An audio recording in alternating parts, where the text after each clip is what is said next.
The brownstone apartment is dark except for the glow of Ariel's butterfly nightlight. A soft pink luminescence casting shadows across the hardwood floor of her bedroom. Danielle Burks crouches in the closet beside her daughter, one hand pressed firmly but gently over the 6-year-old's mouth, the other wrapped protectively around her trembling body. Ariel's eyes, impossibly blue, like fractured sapphires set in warm brown skin, stare up at her mother with a terror that steals Danielle's breath. Those eyes. Every time Danielle looks into them, she sees him. The man she ran from. The monster she loved. Outside the closet door, footsteps echo across the apartment. Heavy boots, multiple sets, moving with tactical precision. Danielle's phone vibrates against the floor. A text message from an unknown number, "We know about the girl. You have 12 hours. Ariel whimpers beneath her palm, and Danielle feels something inside her chest fracture. Her work authenticating recovered stolen art had accidentally exposed a smuggling operation with ties to organized crime. Now that network wanted leverage. Silence. Or blood. The footsteps stop outside the bedroom door. She has 60 seconds before they search this room. 60 seconds to make a choice she swore she'd never make. Her finger hovers over a contact she renamed Don't 3 years ago when she'd finally gotten weak enough to save his number again. The bedroom door opens. She presses call. Across an ocean, in a glass-walled office overlooking Seoul's neon-drenched skyline, that call begins to ring. 3 days earlier, Danielle's studio apartment looked like organized chaos. Authentication documents spread across her dining table, insurance reports stacked next to photographs of Renaissance paintings recovered from a warehouse in Newark. Somewhere in this paperwork was evidence that the art recovery operation she'd been consulting on was actually a front for something far darker. "Mommy, you're doing the thinking face again." Ariel stood in the doorway of her bedroom, clutching her great elephant, 6 years old and already reading every emotion Danielle tried to hide. Danielle closed her laptop and opened her arms. Ariel ran into them, smelling of coconut conditioner and lavender soap. "Is it important work?" Ariel asked. "Very important. I'm making sure stolen things get back to the people they belong to." "Can I ask about my daddy today?" The question landed like it always did. Without warning. Without mercy. "What do you want to know, sweetheart? Does he know about me?" Danielle closed her eyes. "No, baby. He doesn't." Why not? How could she explain that the man she'd loved 7 years ago had been brilliant and protective and also someone who lived in a world of blood and power? That she'd discovered the truth one night in Seoul and fled back to New York the moment she'd seen the positive pregnancy test? "Sometimes grown-ups make hard choices to protect the people they love," Danielle said carefully. "I chose to keep you safe." That night, her phone buzzed. A message from her contact at the insurance company. "They're asking questions about you. Be careful." Then her personal cell rang. Unknown number. She answered. Silence. Then a voice, digitally distorted, "Danielle Brooks. Art curator, age 29. Daughter Ariel, age 6. Lives at 412, West 127th Street, apartment 3C. Cute kid. Those eyes are unusual, aren't they?" The line went dead. Her hands shook as she checked the locks. Triple-checked the windows. Ariel was already asleep, her elephant tucked under one arm, those blue eyes hidden behind closed lids. Danielle didn't sleep that night. In Seoul, South Korea, Choi Hyun-woo stood at the floor-to-ceiling windows of his penthouse office, watching rain blur the city lights into streams of color. At 36, he controlled more of Seoul's import-export operations than most government officials could imagine. Beneath his legitimate shipping empire lay a network built on information, leverage, and the kind of violence that never made headlines. His assistant, Lee Soo-jin, entered without knocking. "Sir, there's been an unusual pattern on your private line today. Multiple hang-ups. International calls. New York area code. New York." 7 years ago, he'd met a woman there during a business acquisition. A fierce, brilliant art curator named Danielle who'd looked at him like he was a man worth knowing. Then one night she'd seen the wrong file on his laptop, and by morning she was gone. No note. No explanation. Just absence. "Ignore it," he said. His phone rang. Private line. Soo-jin glanced at the screen. New York area code. Hyun-woo stared at the number. His finger hovered over decline. Then muscle memory took over. He answered. Hyun-woo. Her voice was breathless, fractured by fear. "I know I have no right to call you, but we need." A crash in the background. Wood splintering. A child's frightened cry. "Please," Danielle whispered. "She has your eyes, and they're going to kill us both." The line went dead. Hyun-woo stood frozen. "She has your eyes." A child. His child. Soo-jin. "I need a location trace on that last call. And get me our people in New York. All of them." "Sir? Someone just took my family." "Where are you watching from? Kindly drop it in the comments so I can send special appreciation to you. And most importantly, hit the subscribe button to subscribe to this channel. Now, let's go deep into the story." Hyun-woo's hands shook as he gripped his phone. In 17 years of living in the shadows, of building an empire from street-level enforcement to international operations, his hands had never betrayed him. Not during his first fight in a Busan alley when he was 19. Not when he'd taken control of the organization and eliminated the men who'd underestimated him. Not even when he'd buried people who'd threatened what was his. But now, hearing Danielle's voice after 7 years of silence, hearing that a child existed, his hands trembled. Soo-jin's voice cut through his paralysis. "Trace complete. Harlem, New York. 412, West 127th Street. I'm pulling satellite now. How fast can we get a team there? Our New York operation can be on site in 11 minutes. But sir, if this is a trap." "It's not a trap." Hyun-woo's voice was cold, certain. "Get Park Min-joon on the line. Tell him rules of engagement are irrelevant. I want them extracted. I want them alive. And I want every person who touched them identified." He grabbed his coat. "And book me on the next flight to New York. I don't care if you have to buy the entire plane." Soo-jin nodded and left. Hyun-woo stood alone in his office, staring at his reflection in the rain-streaked glass.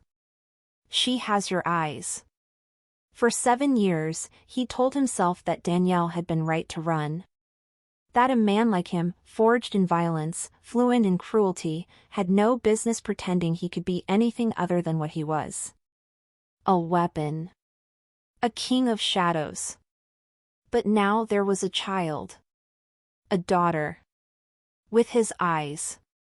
And someone had just made the fatal mistake of threatening her. Danielle Brooks stepped off the plane at Incheon International Airport with a leather portfolio, a return ticket for 2 weeks later, and absolutely no idea her life was about to detonate. She'd come to Seoul to authenticate a private collection for a wealthy client, Renaissance sketches that had surfaced after decades in storage. The owner's representative met her in the hotel lobby. Choi Hyun-woo. Tailored suit, perfect English, and eyes so blue they looked like a genetic accident. He was polite, professional, and when he smiled at something she said about Caravaggio's use of shadow, she felt it in her chest. The authentication took 3 days. The dinners started on day 2. By day 5, she was in his penthouse apartment, his mouth on her collarbone, his hands undoing 7 years of her carefully constructed independence. He was brilliant in ways that had nothing to do with art. He listened like her words mattered. He touched her like she was something rare. "Stay another week," he'd whispered against her temple one night, Seoul's lights glittering beyond the windows. She'd stayed 3. It was week 4 when she couldn't sleep and wandered into his home office looking for water. His laptop was open. She shouldn't have looked. She knew better. But her eyes caught on a shipping manifest, and then another, and then transaction records that made her blood go cold. Cargo containers that didn't match their declared contents. Payments routed through ghost companies. Names she recognized from Interpol bulletins she'd seen during an insurance fraud investigation. Her hands shook as she scrolled. Import routes. Protection payments. A organizational chart that put Hyunwoo's name at the center of a network that stretched across 3 continents. You weren't supposed to see that. She spun. He stood in the doorway, shirtless, expression unreadable. "What is this?" Her voice barely worked. "Exactly what it looks like. No excuses. No deflection. Just truth, delivered like a knife between ribs." She was on a plane by morning. Didn't answer his calls. Changed her number. 8 weeks later, the pregnancy test came back positive, and she knew with absolute certainty that she could never tell him. A man who controlled that kind of empire wouldn't just want to know his child. He'd own them both. So she disappeared into New York's anonymity and built a life from silence and distance. She'd kept Ariel safe for 6 years. Until tonight, when safe became a word that meant nothing at all. Hyunwoo's empire operated from the 48th floor of a glass tower in Gangnam, where legitimate shipping contracts moved through one set of servers and the actual business ran on encrypted networks 3 layers deep. He'd built it methodically over 17 years, starting as muscle for a mid-level operator and ending as the man who controlled cargo flow through half of Seoul's port infrastructure. Politicians called him for favors. Competitors disappeared quietly. His enemies learned quickly that Choi Hyunwoo didn't make threats. He made examples. The penthouse itself was a fortress disguised as luxury. Bulletproof windows. Biometric security. Panic rooms most people would call paranoia. He lived alone except for the security team rotating through 12-hour shifts in Sujin, who managed his schedule with the same cold efficiency she'd once used eliminating threats in the field. Tonight he was reviewing acquisition proposals for a warehouse complex in Busan when his private line rang. The number that only 7 people in the world possessed. He almost didn't answer. Then instinct made him pick up. Choi. His voice was flat, businesslike. Breathing. Ragged, like someone running. Then a voice he didn't recognize, digitally distorted. Choi Hyunwoo. "I have something that belongs to you. You have 30 seconds before I trace this call and send people to your location. I have your daughter." The words landed like a blade. Cute kid.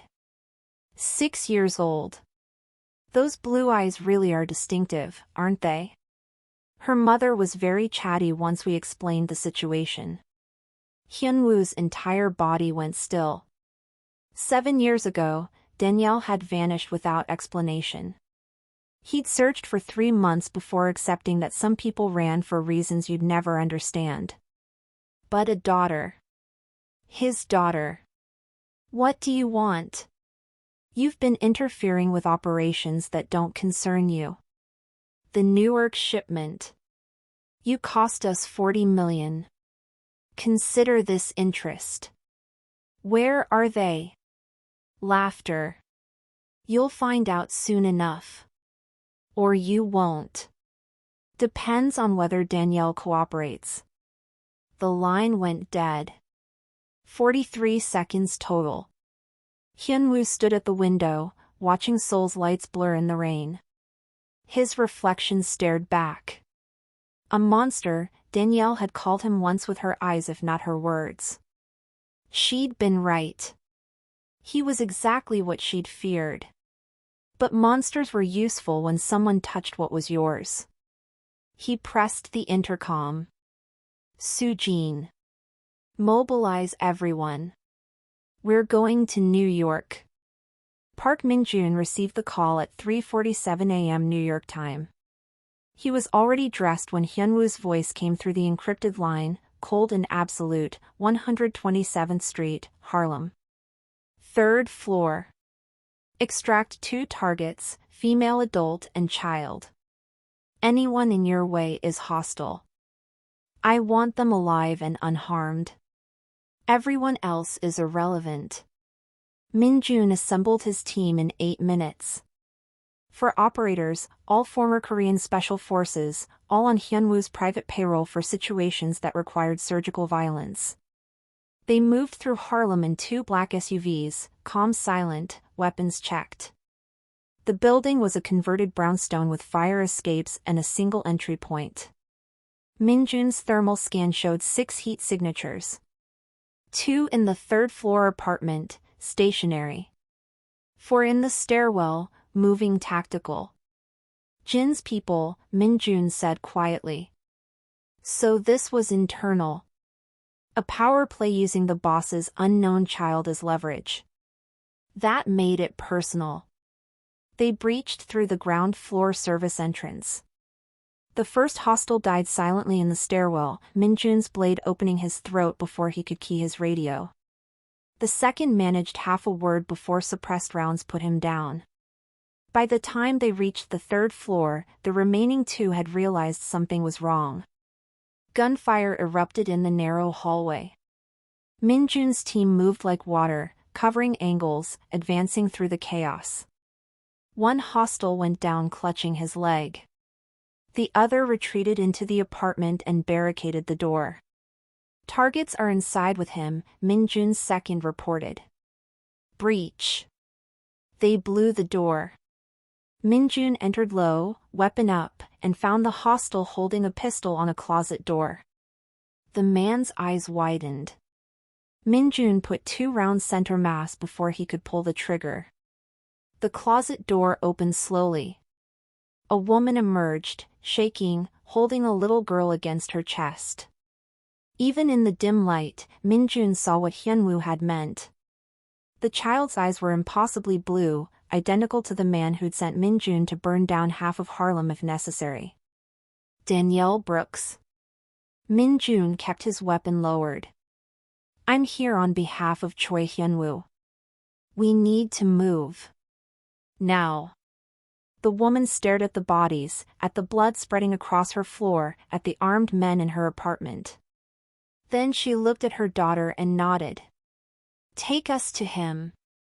The Gulfstream G650 leveled out at 42,000 feet somewhere over the Pacific, and Hyunwoo still hadn't moved from his seat near the cockpit.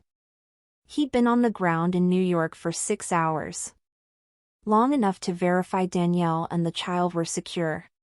Long enough to see the apartment where his daughter had nearly died. Long enough to order Min-jun to find every person connected to Jin's operation and make them understand what happened when you touched Choi Hyunwoo's family. But he hadn't gone near them yet. Hadn't looked at the child. Danielle was in the rear cabin with her, both sleeping according to Soo-jin. He should let them rest. He should wait until Seoul, until he had time to think, to plan, to become someone capable of this. The cabin door opened.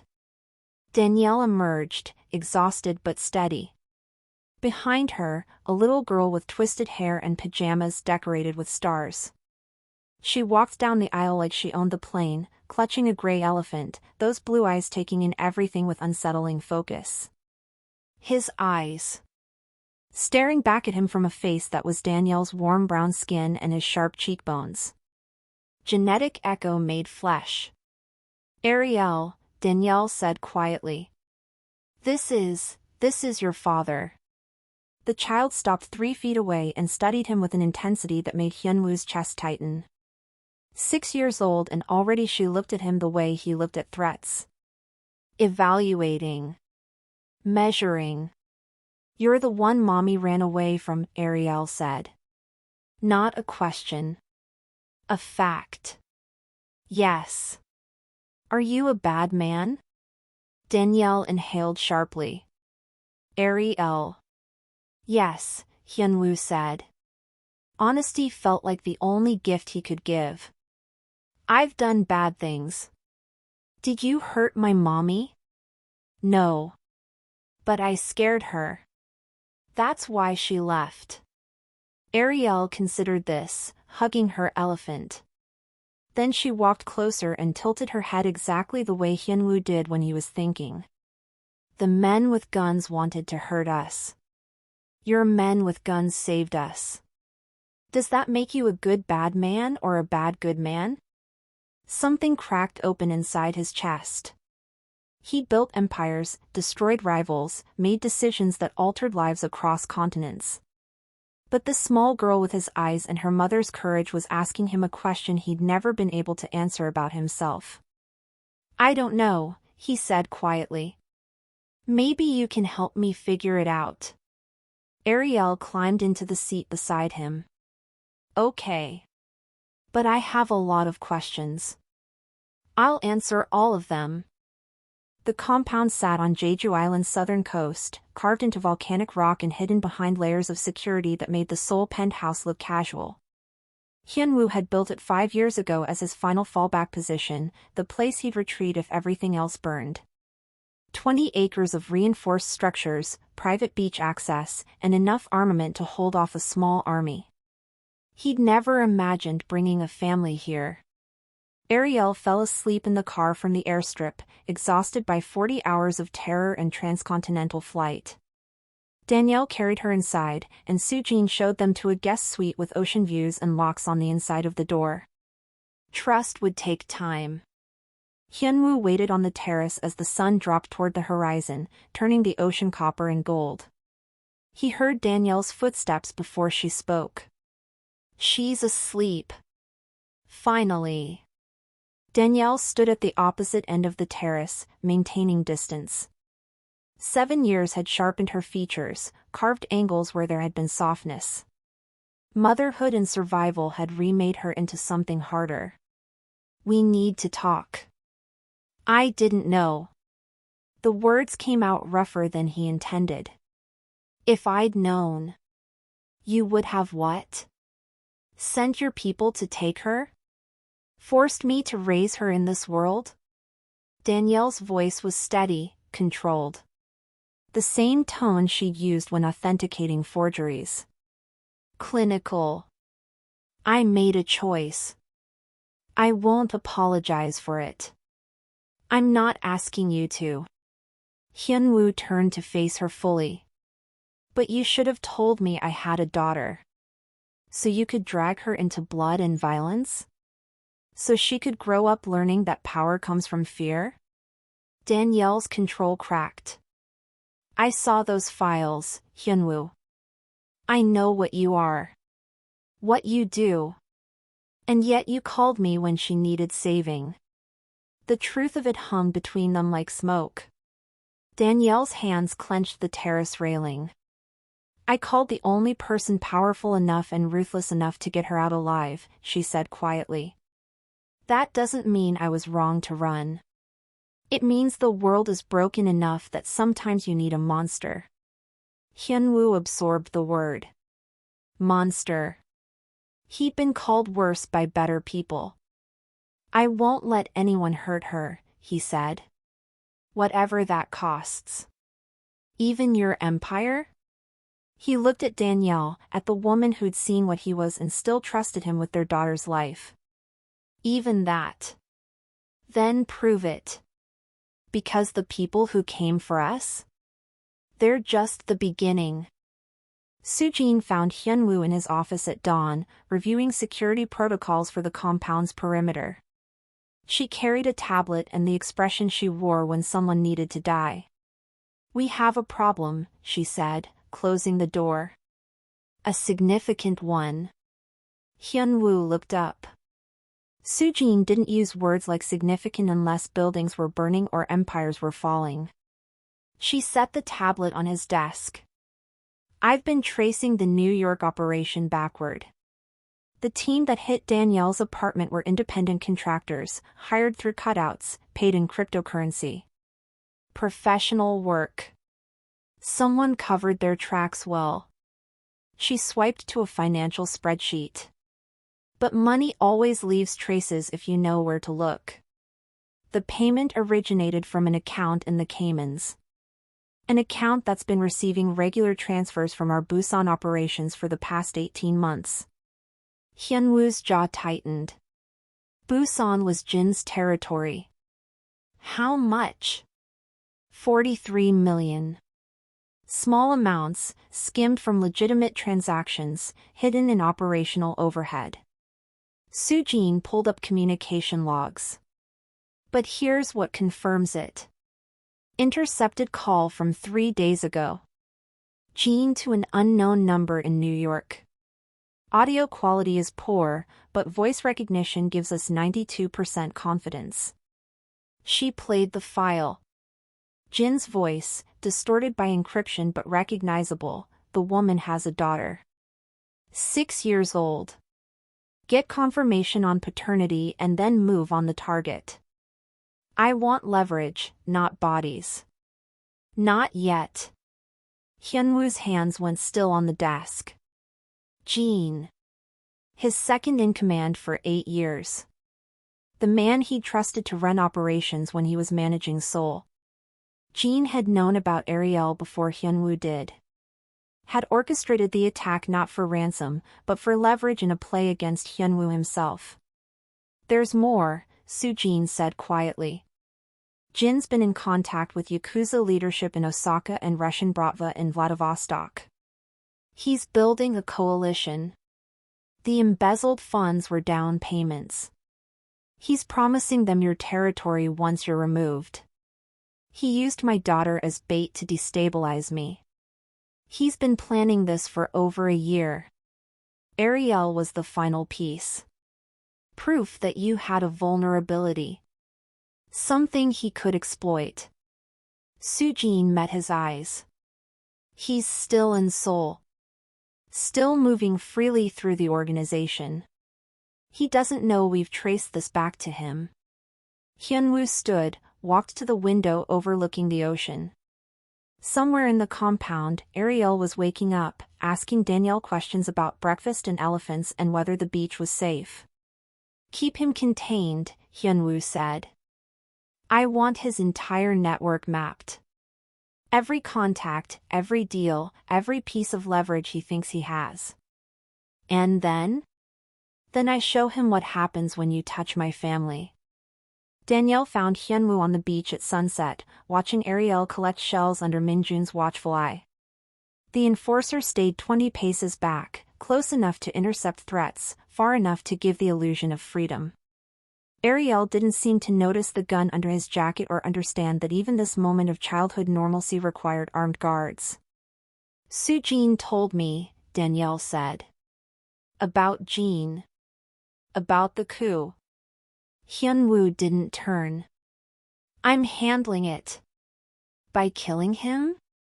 By dismantling his network and consolidating power?" Danielle moved to stand beside him, arms crossed. "That's not handling it. That's perpetuating it. He tried to kill our daughter. And the next person? And the one after that?"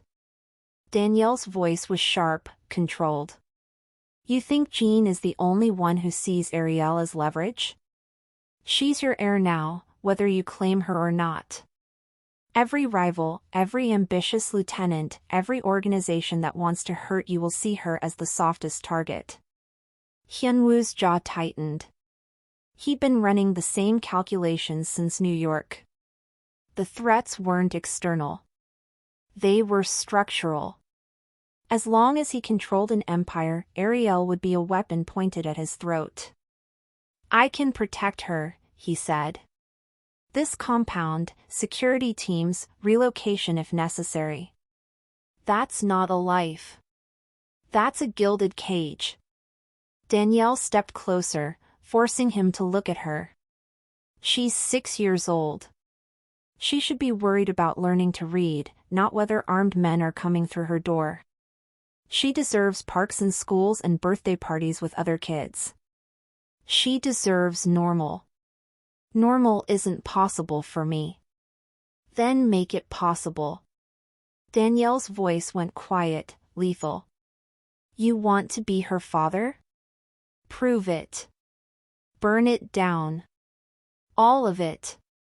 The shipping networks, the protection rackets, the whole empire you built. Walk away. Hyunwoo stared at her like she'd suggested cutting off his own limbs. You're asking me to destroy everything. I'm asking you to choose. Her or the throne. You can't have both. Danielle's eyes were steady, uncompromising. I won't raise her in your world. I won't watch her grow up learning that power matters more than people. So you decide. Right now. Are you a crime lord who happens to have a daughter? Or are you a father who used to be a crime lord? On the beach, Ariel laughed at something, the sound carrying on the wind. Pure. Untouched. Hyunwoo closed his eyes. If I walk away, they'll come after me. After us. Then we make sure you walk away in a way that leaves no organization standing to come after. The assault came at 4 a.m., coordinated and brutal. Explosives at the north perimeter, followed by automatic weapons fire that shattered the compound's illusion of safety. Hyunwoo was already moving before the alarms finished their first cycle, weapon drawn, bare feet on cold stone as he sprinted toward the guest suite. Danielle met him in the hallway, Ariel in her arms, the child's face pressed against her mother's shoulder. Min-jun materialized from the shadows, tactical vest already on, feeding information through his earpiece. 15 hostiles, military-grade equipment. They're not here to negotiate. Extraction route beta, Hyunwoo said. Get them to the boat. They moved through the compound's underground passages, emergency lighting casting everything in red. Behind them, gunfire echoed like thunder. Sujin's voice crackled through comms, Jin's leading the assault personally. He's broadcasting demands. Wants you to surrender or he burns the whole island. The boat was a cigarette racer capable of outrunning anything in these waters. They were 50 meters from the dock when the explosion tore through the boathouse. Flames erupted into the pre-dawn darkness. Min-jun pivoted instantly. Busan. The warehouse district. We have a safe house. He'll expect that, Hyunwoo said. But they were out of options. The helicopter extraction took 12 minutes. Long enough to see the compound burning behind them. Long enough for Hyunwoo to understand that Jin had committed everything to this play. Busan was supposed to be neutral ground. The warehouse safe house was off-book, known to only 3 people. But when they arrived, Jin was already there, flanked by 20 armed men and holding a very simple piece of leverage. Ariel stood in the center of the warehouse floor, Jin's hand on her shoulder, a pistol pressed casually against her temple. The child's blue eyes were wide but dry. Terrified but trying to be brave. There's my boss, Jin said, his voice echoing in the empty space. Or should I say, former boss.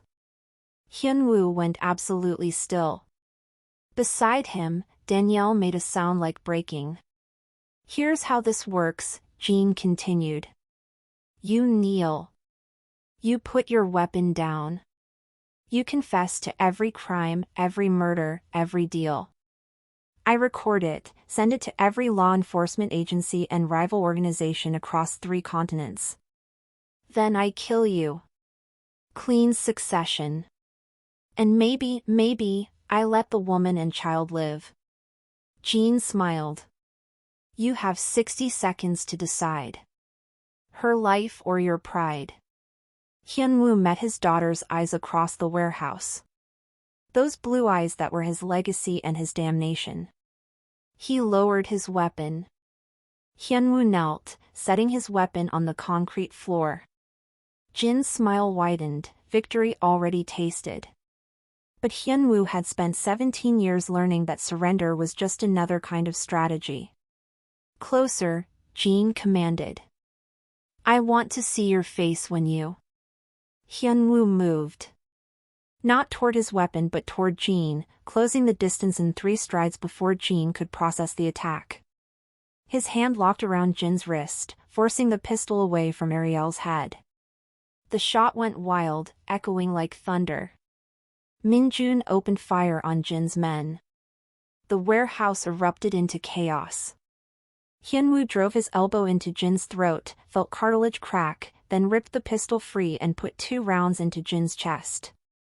Jin staggered backward, blood spreading across his shirt, disbelief frozen on his face. You touched my daughter, Hyunwoo said quietly. Then he put the final round through Jin's skull. Ariel stood frozen where Jin had released her. Hyunwoo scooped her up, covered her eyes, and ran. Minjun's team carved an exit through the remaining hostiles. Danielle was already in the extraction vehicle, reaching for her daughter with shaking hands. Go, Hyunwoo told Minjun, take them to the airport. Private terminal. Get them out of Korea.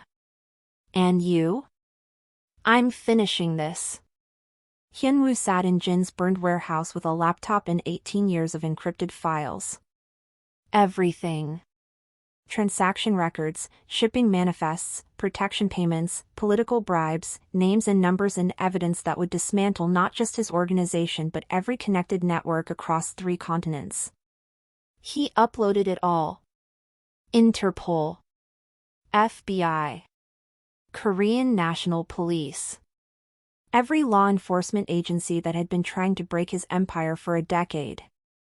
Then he added his own testimony. Locations, operations, names. He burned it all down. By the time they came for him, he was waiting with his hands visible and his weapons surrendered. 6 months later, in a town whose name nobody would recognize near the Canadian Rockies, a man named David Park taught his daughter to cast a fishing line into a mountain lake. She had his blue eyes and her mother's fearless curiosity, and she just lost her first tooth. Did you catch bad guys, Daddy? She asked. The prosecutors had let him tell her a simplified version. A man who'd done wrong things, helped make them right, and now got to start over. I did. But I'm done with that now. Danielle emerged from their cabin, coffee in hand, watching them with something like peace. Her gallery had opened last month in town. Small, honest work. Art for people who loved it, not for people who used it to hide money. Hyunwoo had testified for 4 months, dismantled an empire, and accepted witness protection as the price of redemption. He traded power for this, a child's laughter, a quiet morning, a life built in light instead of shadows. I got one. Ariel shouted as her line went taut. Hyunwoo helped her reel it in, and for the first time in his life, he understood what it meant to build something that didn't require blood to maintain.